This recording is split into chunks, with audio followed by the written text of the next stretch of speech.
Kami menjalankan program ini adalah untuk menjalankan aktiviti kebajikan. Seperti yang kami rancang, kami akan mengadakan jualan amal untuk mengumpul dana dan memberikan sumbangan kepada golongan yang disasarkan. Setelah dana mencukupi iaitu hasil daripada jualan kami akan mengenal pasti keperluan bahan bantu mengajar yang bersesuaian bagi murid berkeperluan khas slow learner. DSK Kandis mempunyai dua jenis kelas bagi murid berkeperluan khas iaitu kelas PPKI 1 dan kelas PPKI 2. PPKI 1 merupakan kelas murid berkeperluan khas yang telah menguasai kemahiran asas membaca, menulis dan mengira. Manakala PPKI 2 pula merupakan kelas yang masih sukar dalam kemahiran asas 3M iaitu yang dikenali sebagai murid slow learner.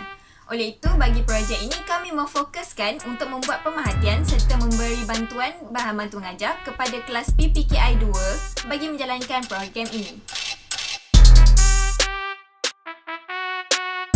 17.11, 8.30 malam melalui aplikasi Google Meet, kami mengadakan temu bual bersama guru MBK DSK Kandis bagi mengetahui mengenai latar belakang komuniti sasaran dan mengenal pasti barangan bahan bantu mengajar yang bersesuaian dengan MBK Slow Learner DSK Kandis.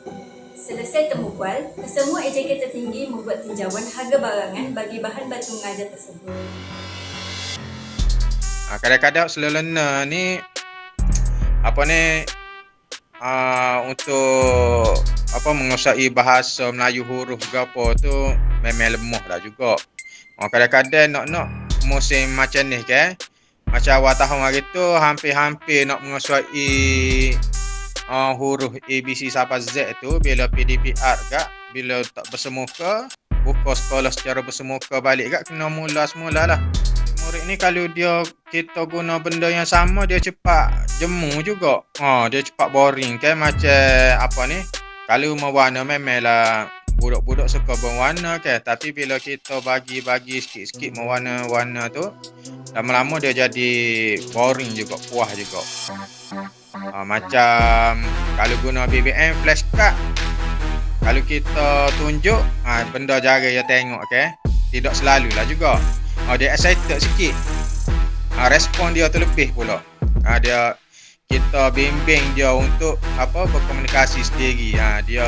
Dia bercerita berdasarkan pengalaman dia. Macam contoh dia agak kita tunjuk flashcard mengenai haiwan ke, mengenai kenderaan ke, macam tu lah.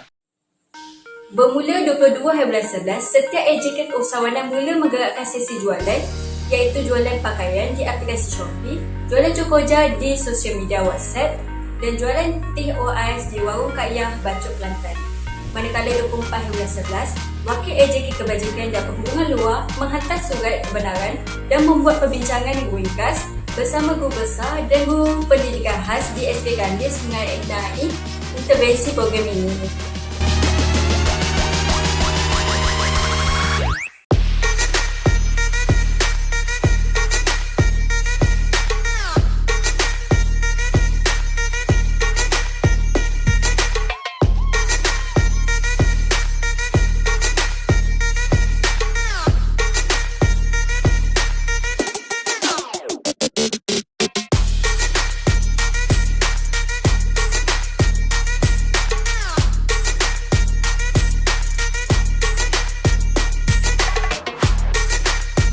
Pada minggu kedua, kami mengadakan perbincangan dalam pembelian barangan bahan bantu mengajar murid berkeperluan khas slow learner. Pengumpulan kesemua duit hasil jualan kepada akaun mendahari program bagi tujuan pembelian barang dan proses pembelian barang dijalankan.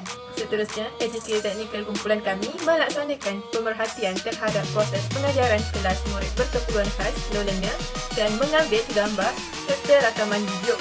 Akhir sekali, kami bersama-sama menganalisis dan melakukan pemeriksaan akhir barangan sumbangan keperluan bahan bantu mengajar murid berkeperluan khas menerusi aplikasi Google Meet.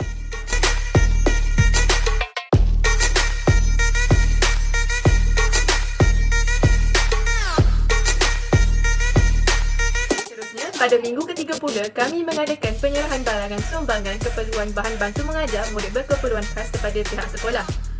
Wakil AJK kumpulan kami membuat pemerhatian terhadap proses pengajaran murid berkeperluan khas bersama bahan sumbangan yang diberikan. Kami juga mengambil gambar dan rakaman video untuk tujuan pemerhatian ke atas sumbangan yang telah diberikan kepada pihak sekolah. Akhir sekali, kami membuat perbandingan teknik pengajaran dan emosi murid berkeperluan khas sebelum menggunakan BPM dan selepas menggunakan BPM yang kami berikan melalui rakaman yang telah diberikan oleh EJK Teknikal kami.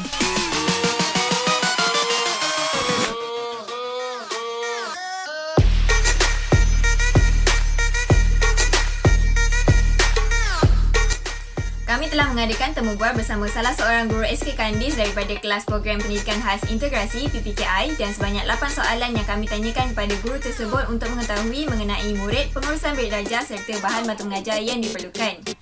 Guru tersebut menyatakan beberapa barangan yang diperlukan oleh kelas tersebut antaranya adalah flashcard, plasticine, Lego dan lain-lain lagi. Oleh yang demikian, kami menjalankan jualan secara atas talian dan bersemuka bagi mengumpul dana membeli barangan tersebut untuk disumbangkan kepada pihak sekolah tersebut. Pemerhatian pembelajaran dan pengajaran sebelum bantuan diberi telah dijalankan pada 1 Disember 2021 di mana hanya 10 orang murid sahaja yang hadir. Pemerhatian telah dijalankan bagi subjek Bahasa Melayu bagi murid PKKI 2. Berdasarkan pemerhatian tersebut, kami mendapati bahawa murid kurang memberi tumpuan kepada guru. Hal ini demikian kerana bahan batu mengajar yang digunakan oleh guru adalah papan putih dan buku teks semata-mata. Perkara ini menjadikan proses pengajaran dan pembelajaran menjadi lebih bosan. Keadaan ini secara tidak langsung menyukarkan murid untuk menguasai kriteria 3M, iaitu membaca, menulis dan mengira dengan baik.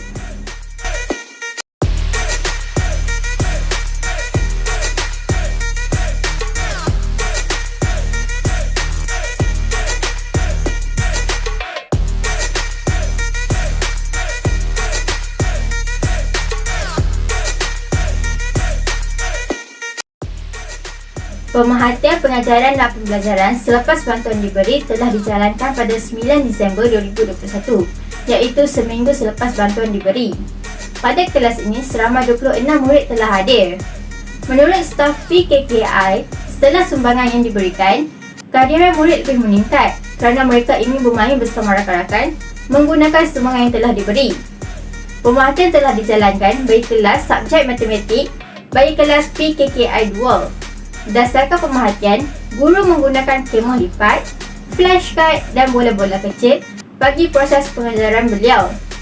Perkara ini menjadikan pengajaran itu menjadi lebih menarik dan murid menjadi lebih fokus di dalam kelas. Kami juga mendapati bahawa sebahagian sumbangan yang telah diberikan amat berguna dalam pengajaran bagi membantu guru dalam proses pengajaran dan pembelajaran.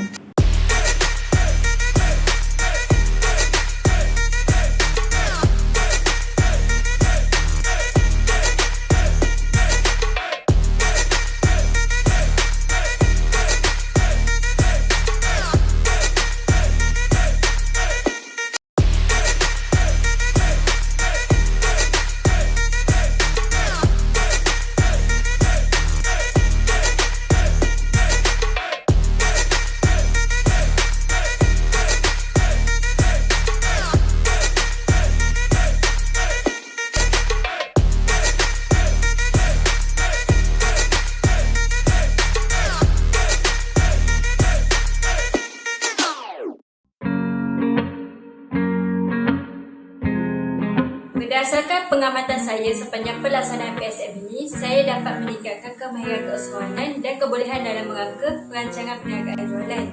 Pemerhatian sebelum sesi jualan, saya mendapati pada hari Minggu bermula 9 malam ke atas merupakan masa kemuncak sesi jualan di mana terdapat peningkatan jumlah pelanggan berbanding hari yang lain. Sesi jualan selama 3 jam di aplikasi Shopee telah dapat meraih keuntungan hampir 300 dalam satu malam sahaja dan mencapai target sumbangan sebanyak RM100 ke dalam sumbangan amal MBK. Seterusnya, pemerhatian terhadap sesi PDP MBK Slow Learner sebelum dan selepas adalah saya mendapati murid slow learner ini terlalu lambat untuk mencapai satu-satu objektif pengajaran yang mudah kerana mereka mempunyai daya rangsangan yang rendah. Oleh itu, guru MBK sering memberikan arahan yang pendek dan mudah serta menitik beratkan penggunaan bahan batu mengajar pada setiap pengajaran supaya PDP lebih menarik, meningkatkan tumpuan dan mempunyai keterlibatan murid secara fizikal dan mental. Oleh itu, kepelbagaian sumbangan bahan batu mengajar ini dapat membantu dalam menghasilkan proses pengajaran dan pembelajaran yang lebih menarik dan efektif. Terdapat banyak yang telah saya pelajari daripada projek santun masyarakat yang telah dijalankan bersama ahli kumpulan saya yang lain. Program ini telah memupuk semangat keusahawanan dalam diri saya. Malah, ia juga secara tidak langsung menjadikan diri saya lebih bertanggungjawab kerana saya perlu mengendalikan jualan tersebut bersama rakan saya yang lain. Di samping itu, program ini juga memberikan kesedaran pada diri saya untuk menjadi seorang insan guru profesional yang lebih peka dengan nasib setiap pelajar yang berbeza. Walaupun terdapat banyak kekangan semasa menjalankan program ini, namun saya dan rakan kumpulan masih lagi bersemangat dalam mengatasi halangan dan cabaran tersebut. Malah, ia juga akan menjadi batu loncatan bagi diri saya untuk mengendalikan projek seterusnya dengan lebih sempurna. Perkara yang saya dapati daripada projek santun masyarakat ini adalah saya dapat mengendalikan satu projek bersama ahli kumpulan saya, iaitu membuat jualan amal bagi murid berkeperluan khas. Jualan amal tersebut dapat mencapai sasaran dana yang diperlukan untuk membeli bahan bantu mengajar, iaitu sebanyak RM300. Selain itu, saya juga amat berterima kasih kepada pelanggan-pelanggan yang sudi membeli jualan kami, iaitu air teh, cokoja dan juga baju pre-love. Dengan hasil jualan yang didapati, kami dapat membantu murid berkeperluan khas dengan memberi sedikit bahan bantu mengajar untuk digunakan semasa sesi pengajaran dan pembelajaran mereka. Di samping itu, meskipun projek ini berlangsung seperti yang dirancang, namun terdapat juga kekangan yang kami hadapi untuk menjayakan projek ini. Antara kekangannya adalah kesukaran untuk kami mencari barang jualan yang mudah dijual dalam masa yang singkat untuk dijual bersama-sama secara berkumpulan kerana masing-masing tinggal di negeri yang berbeza. Selain itu, terdapat juga kekangan di mana saya dan dua orang ahli kumpulan tidak dapat bersama-sama untuk menyerahkan bahan bantu mengajar kepada pihak sekolah kerana tidak dapat merentas negeri. Walau bagaimanapun, kekangan-kekangan itu tidak menjadi penghalang untuk kami menjayakan projek santun masyarakat ini dengan jayanya. Projek santun masyarakat ini telah banyak memberi pengalaman dan pengajaran untuk saya. Antara pengalaman yang menarik melalui projek ini adalah saya telah belajar tentang ilmu-ilmu dalam urusan perniagaan. Pelbagai kalangan pelanggan yang telah saya temui, antaranya adalah pelanggan yang terbaik hati, pelanggan yang cerewet, ada juga yang pelanggan bila dah hodai tapi tak jadi pula nak beli. Selain itu, saya juga dapat temui pelbagai kalangan pelajar slow learner yang sangat mencuit hati. Ada yang pendiam, ada yang sangat aktif, ada juga yang pelajar suka bersembang dengan guru-guru. Namun, pengajaran yang saya peroleh ialah untuk menjadi insan guru yang profesional, kita perlulah sentiasa bersabar dalam menghadapi pelbagai kerana orang-orang di sekeliling. Hal ini demikian kerana pelbagai lagi kerana pelajar yang akan kita temui dan kita seharusnya boleh menangani pelbagai situasi dalam pengajaran. Justeru, saya berharap agar program-program sebegini akan lebih dijalankan dengan lebih kerap lagi demi menjadikan kita insan guru yang profesional di kemudian hari. Kekuatan program ini ialah saya dan ahli kumpulan dapat melaksanakan program mengikut perancangannya. Apa yang saya dapat daripada projek santun masyarakat ini adalah saya diberi pendedahan tentang pengurusan, perancangan dan pengelolaan sesuatu tugasan. Malahan kami juga dapat berbincang sesama ahli kumpulan untuk bekerja mengikut tugas yang diberikan. Selain itu, saya juga dapat membina hubungan yang baik antara ahli kumpulan saya. Malahan saya juga turut didedahkan dengan cara dan prosedur berkaitan pengurusan apabila bekerja dalam sesebuah kumpulan. Sesungguhnya, program yang dilaksanakan berjalan dengan lancar seperti yang dirancangkan. Namun, terdapat juga beberapa kekangan yang kami hadapi. Kekangan utama saya adalah untuk mendapatkan dana untuk membeli barangan bagi pengajaran dan pembelajaran kelas tersebut. Saya perlu mempromosikan di beberapa media sosial seperti WhatsApp untuk mendapatkan pelanggan. Kekangan lain pula adalah ketika hari penyerahan barangan tersebut. Saya perlu meminta izin daripada kedua ibu bapa untuk menjalankan program ini di tempat yang agak jauh yang mengambil masa selama 4 jam dan menginap di rumah salah seorang ahli kumpulan saya. Setelah beberapa hari, barulah saya diberi keizinan untuk menjalankan tugasan tersebut.